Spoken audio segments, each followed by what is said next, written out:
Hi guys, welcome back. I'm still Jeff Burr and you're with Tattooed Spirit. We're talking about furthering our education and clarification during our readings by understanding and knowing better the minor arcana. The majors we already covered, those are the influences and the forces that percolate through our subconscious mind and affect us on our scale of life in general. Now we get more specific. And as an overview of how important it is to understand whenever we do a full reading with all 78 cards, whenever all these pip cards show up and the court cards show up, which we're going to be talking about in the next section of our videos. The pip cards, by the way, what the hell's a pip card? The pip card are all the cards numbered ace, which is the first one in every suit, all the way to 10. Okay? And then the court cards, which is in another section, are the pages, the knights, the queens, and the kings. Those represent personalities. The pip cards, which is what this beginning section is all about, is about the situations in your life, the situations surrounding your thoughts, your feelings, your doings, and the sensations that you're finding yourself in your actual perspective, in your actual life. Those are the situations. Those are like the snapshots of your life, whether you're in your mind, in your feelings, or whatever. And it just like the major arcanas were all about the influences. That's like very general, very big, very important, obviously. But now that we get into these suits, now we talk about the different specific situations where we're looking for guidance, looking for help, looking for instruction, looking for support, looking for love from wherever we're tapping into that deepest recesses of ourself, tapping into that aspect of God or the universe that can communicate us through these random images that we just talked about in the last couple videos. This is an illustration that I'm very, very happy to have found in one of my favorite books that I altered and changed a little bit further for our importance of understanding how critical it is to sort of gain clarity in our readings. Take a second to sort of gather what we're looking here. We're going to be talking about the Wands suit first, okay? That's a bunch of these, starting with this. Here we're going to begin to be introduced to the idea that there are different elements attached to each suit. With the Wands suit, with our first suit we're going to be talking about, it's associated with the fire.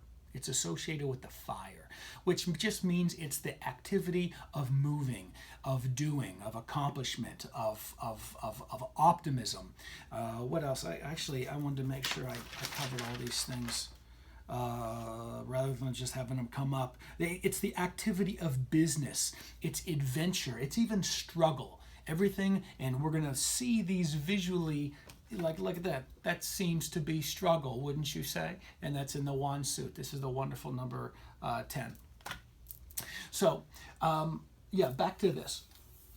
Right here, the fire is the Wand suit. It's the situations around your life involving your doings. Actually, let's use this for a second. We're going to get to this whenever we get to this, but right off, just as an example, you can kind of see that if wands are about the doings, you could kind of get that this card might be you're a little bit overwhelmed with all the things that you are obligated to do. Wouldn't you say that? I mean, your subconscious tells you that with just a little bit of conscious understanding that wands have to do with doing, and just the image alone will speak to you. We'll get into working with the images much, much later, but that's how these cards can begin to come together for meaning for you. Water, which we'll talk about, the cups suit we'll talk about probably next after the wands. The air is about the thinking, okay? That's about that's the swords suit, and then the earth, how you're being in this life, the situations and circumstances that you literally find yourself in, or you could seem it predictive in a way that in the future maybe you can do it predictively as well. But how do you remember that video that I mentioned earlier on, how about the whole law of attraction works on the kind of way that you are being, the kind of life that you're finding you're in now? It's just always a combination of the three other factors that contribute to this law of attraction that everyone's talking about now. If you've seen The Secret, you know what we're talking about. The idea that your feelings have an influence, your thinking have an influence, and certainly what you're doing has an influence. And this is always changing depending on how much of one or another, or in balance, hopefully you are, with using your fire, with the water, with the air to affect your earth, when you wake up in the morning from your dream state, the life that you find yourself in, okay? Again, a further point of clarity and importance of why these different suits matter is that you can see the inherent problems that come with each suit, the inherent things that don't serve you whenever you're laying out a spread and you have an overabundance of, let's say, the wands.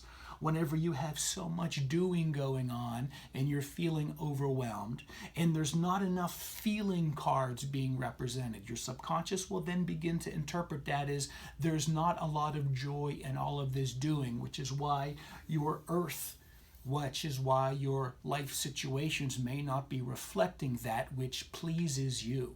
You can kind of see how the inherent problem with the suit of the swords, the air suit, whenever you have an overabundance of the swords, whenever you're laying a big spread out for yourself, that means you're thinking too much. Maybe you don't have enough doing.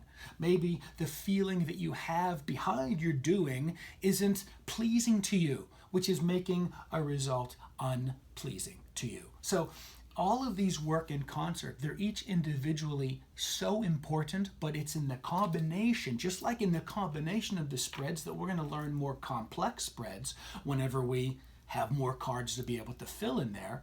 I'm hoping that this gives you an idea, guys, that now whenever we're talking about laying out 8, 10, 12, the 15 card mathless spreads, there's all these different layers of how your subconscious can begin to put together your conscious understanding of each cards and in what position that you have them laid out for you, to just begin to see, okay, how I'm being in the world is being ruled by me just being overwhelmed or not doing enough. Maybe the feeling cards around me aren't reflecting the kind of feeling that I'm hoping to establish in my being part of my world. And so on and so forth. I can go on and on, back and forth. But whenever I say fire, this is what I'm talking about. In the court cards later, we're going to be talking about how each suit, or I should say, each position of the court, the page, the knight, the queen, and the king, they have their own element attached to them. And whenever you have the element of the page being matched with the element of the suit of that particular page, then that adds the character of personality that that card is trying to communicate to you. We're going to get into that. That's much later. Hopefully that gets you a little bit excited about just how influential that this system of using the elements to describe the suits work with each other. Okay? So, come back in just a second. I plan on making a video next about this particular card right here. The first of the pip cards, numbered 1, the ace, all the way to 10 of the wands, this very fiery, this very optimistic, this very adventurous suit. So if that wasn't enough rambling for you, stay tuned to the next video when I ramble more about the ace of wands. We'll see you in a flash.